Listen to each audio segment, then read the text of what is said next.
Mazz, your reaction to the Ohtani signing? So the number is even higher than I thought, although I think there's a lot of smoke and mirrors there because of the deferred money. And I'm willing to bet, just as an aside, the numbers haven't come out yet. I'm willing to bet that when this thing is all said and done, that half the money in the deal is deferred. I bet it's going to be half.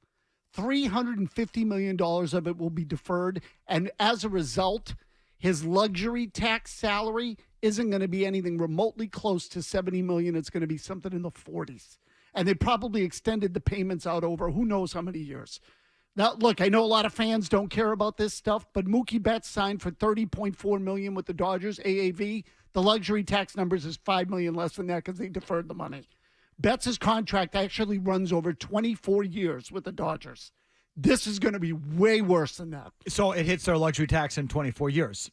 Right. Meaning, whatever you're paying someone in deferred money counts on that year's luxury tax. Correct. Okay. Yeah. But at that point, the luxury taxes are going to be through the roof. Exactly. They're going to be through the roof, and you won't have to deal with it. And again, from the team standpoint, they list it as a $700 million contract, but in present-day dollars, it's actually significantly less than that. Because $1 in 5 years is less than $1. Exactly. Yeah. So I don't know, but I'm willing to bet it'll come in around $500 million. Somewhere in that maybe 500 to 600 window is what the actual deal value of the deal will be worth. That's just the economics of it. But that should piss you off even more. Yeah, that there were mechanisms to make it more palatable for you. There are always mechanisms. Again, Mookie Betts signed for $12 and $365. So let's just say that Betts wanted to be here. The Dodgers aren't. He's not counting for $30 million against the Dodgers luxury tax. He's counting for $25. He costs what Chris Sale costs. You telling me the Red Sox couldn't have done that deal? Of course they could have. Jimmy, what did you tweet out over the weekend about the deal, speculating that what the Red Sox offered was?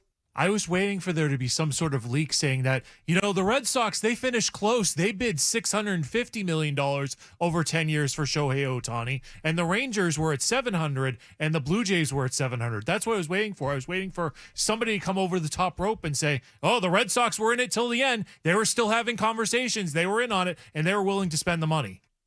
Don't make me laugh. I bet you the Red Sox didn't get to $300 million. I don't think, given where it ended up, and again, there's deferred money in there, I don't think that they even sat at the table very long. I think they picked up their chips and left. Would you say the same thing about their alleged pursuit of Yamamoto? Maybe. That's what I think. So I need to see where the number ends up. Because, again, there are ways to do the deal, especially if these guys are now going to be partners with the PGA Tour in a for-profit venture. They want to change the PGA Tour and become partners and make it a for-profit venture instead of a nonprofit. The Fenway Sports Group's in on that. They are going to be hauling in the money for a long, long time. Hauling it in. You telling me they can't extend a contract out over 2 or 3 decades, however long they need to extend it in order to pay someone to make a move now? Of course they can. So what you're telling me, this luxury tax in baseball is as fake as the salary cap in the NFL, basically. It can be. It can be manipulated. Well, there's obviously a mechanism. Correct. It can be. To get around it. Yeah. Now, you can't sign 5 Ohtanis.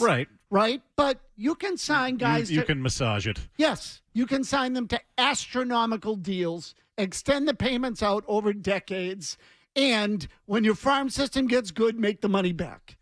You make it up in another way. Yeah. Okay. So, but look, again, we all know Ohtani's worth it.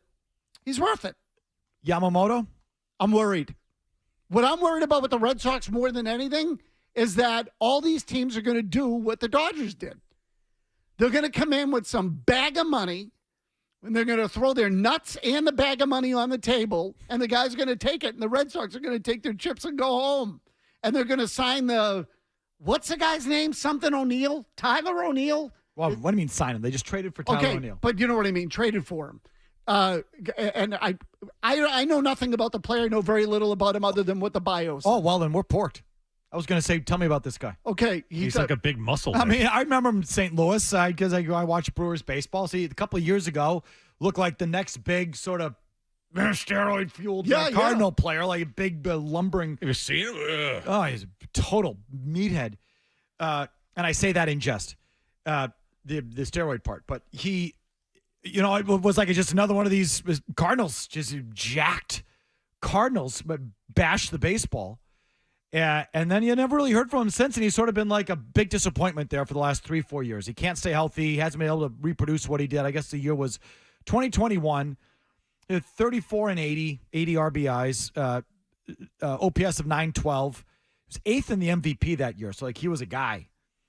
And then since then, he hasn't been able to stay healthy. Since that year, he's played 96 and 72 games in each of the next 2 years.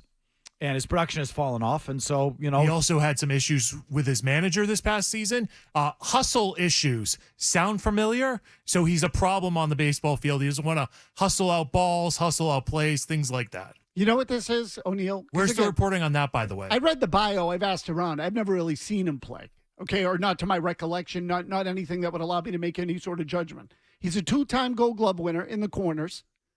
He's a right-handed hitter. Okay, so I think they look at him as a platoon guy. So I asked Milliken about him today. Milliken says, well, he's basically Adam Duvall or Hunter Renfroe. Okay, both guys who had injury history, but right-handed power. Fine, great. Duvall got hurt. Renfroe they kept for 1 year and got rid of.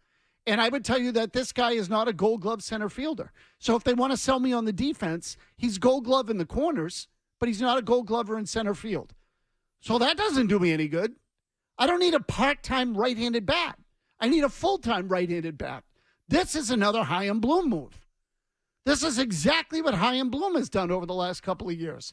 So can you go out and get me a legit bat or a legit pitcher that requires some sort of investment, or is it just going to be these nickel and dime Mickey Mouse moves while the Dodgers are dropping $700 million on Ohtani, and the Mets or the Yankees or whoever else drops $350 on Yamamoto? Or are the Red Sox going to sit there with their freaking Louisville Slugger in their hands and, try to sell people on bullcrap again? So this isn't what I'm about to say is not some sort of news flash. The Red Sox are no longer one of the big boys. Mm-hmm. They're just not. And, you thought this offseason maybe they'd have to get back involved in that end of it because of how it's finished the last couple of years, and they have to reset and have to generate some interest among the fans after 3 last-place finishes in 4 years and all of that. And this would be one of those years where they would make some splashes to get people's attention. I thought that was coming. But now that I see the prices, no, they're not. They're no longer one of the big boys in baseball. And they could be, they should be. They have the money to do it. They have the resources to do it and the revenues to do it. They've just opted not to be one of those teams. So that's it. Like that's what I think. So they're going to be they were in on Ohtani. They're in on Yamamoto. They're not going to be the high bidder. It's going to be reclamation projects like Tyler O'Neill. It feels that way. I warned you that this would happen. Yes, you did. And again, I don't mean you. No, I mean, I warned people that this would happen, that they were in it with all the big boys, the Dodgers, the Mets, the Yankees, who have met with Yamamoto. The Mets and Yankees are apparently regarded as the favorites, and the number's going to get into the threes. Are the Red Sox going to spend that? No. So, again, like, the only message you can have for the Red Sox at this stage, because their ratings have plummeted, the ballpark had 500,000 empty seats this year. The only message you can have for them is get back to me when you're serious. When you're serious, get back to me. Okay.